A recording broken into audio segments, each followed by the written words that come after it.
Hi. So when this got announced during the Gamescom Opening Night, I was probably the most excited for this. A lot of the games that showed during the Gamescom's show session, or whatever you want to freaking call it was just kind of like, I wasn't that excited for it. But when they announced that there was going to be a Sekiro anime, I was kind of hyped for that, because Sekiro deserves its flowers. It's probably one of the hardest FromSoft games to actually grace the gaming community, mainly because unlike the Souls games, you don't build levels in Sekiro. You have to fight your way through a myriad of different fighting styles and patterns and things like that. You have to actually take time to learn how to be good at this game. It's not something that you can like level grind through or any of that other stuff.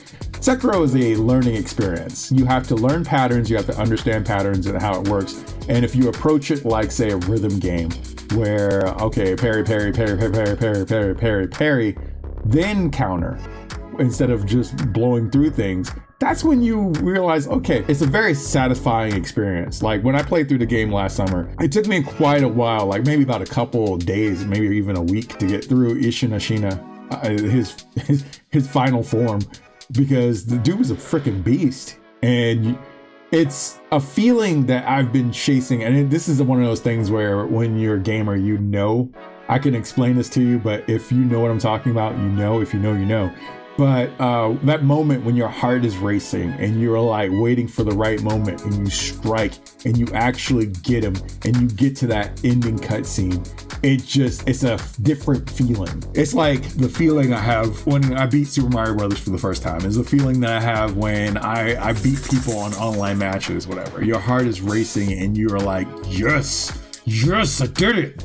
It's one of those feelings. And Sekiro gave me all of that and more. So Sekiro's had a manga, kind of a side story for Hanbei the Undying, but it's been 10 years, it's probably a little over 10 years, and they're just now giving you an anime. That's kind of the what's up with that moment that I had, and a lot of other people in the chat for the stream had. And I don't know why. And people have been asking too whether this is AI or not, which, I mean, that's a good question, and people have a lot of feelings about AI. They don't necessarily like the syntheticness of AI, or how AI tends to have this sheen of weirdness to it, or there's an artificialness to it, or uncanny valleyness to it. And that's the thing that people kind of don't like, and it was what sets it apart from actual hand-drawn animation. So people are wondering, is Sekiro, the No Defeat anime, is that AI? And let's find out, because the article is here. This is from Automaton, mind you. Some Sekiro fans have expressed concern about Qzilla's positive attitude towards using AI in anime production. Now, digital coloring has kind of changed anime in the early 2000s. It doesn't have that same feel that a lot of the OVAs had. Some people complain that digital coloring is a bit too bright and a bit too flat, but we've gotten through it. We've worked through that part. The AI thing, I understand, because from an artist's perspective, a lot of people have things to say about AI. I am teetering on the indifferent, but I do understand and empathize with a lot of people on the nature of hand-drawn versus AI. I don't like the attitude that a lot of the AI supporters have had, mainly the blah blah blah, who cares if your job gets taken, all this other stuff. It's like, yeah, if you really actually cared about this medium, you probably wouldn't be making statements like that. Otherwise, this kind of leads me to feel like I really have no sympathy if the trend actually dies off and leaves a lot of these people kind of floating around in the ether after that.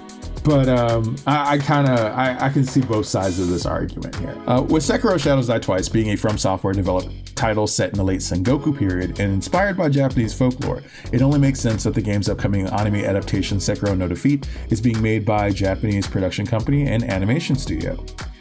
Sekiro No Defeat is being produced by Arch and animated by Qzilla, two companies with several anime under their belts. Arch is founded under Bandai Namco and production IG producer Nao Hirasawa, who has worked on titles like Promare, Tribe 9, The Journey, and Monster Strike films.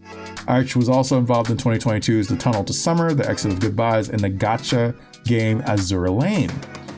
Qzil.la is headed by production IG's Shun Fukudome, known for Enter the Garden, Kuromi's Pretty Journey, and the ending theme of Chainsaw Man Episode 11. Following the announcement of their involvement in Sekiro No Defeat, some people have drawn attention to Qzilla's self-reported use of AI to improve anime production. On the other hand, Sekiro No Defeat is reportedly set to feature a full hand-drawn 2D animation that focuses on the lives of the game's characters, as well as the conflicts that they face. Kenichi Kitsuna, a key animator who worked on popular anime such as Naruto Shippuden, Bleach, and One Punch Man, will be directing the anime.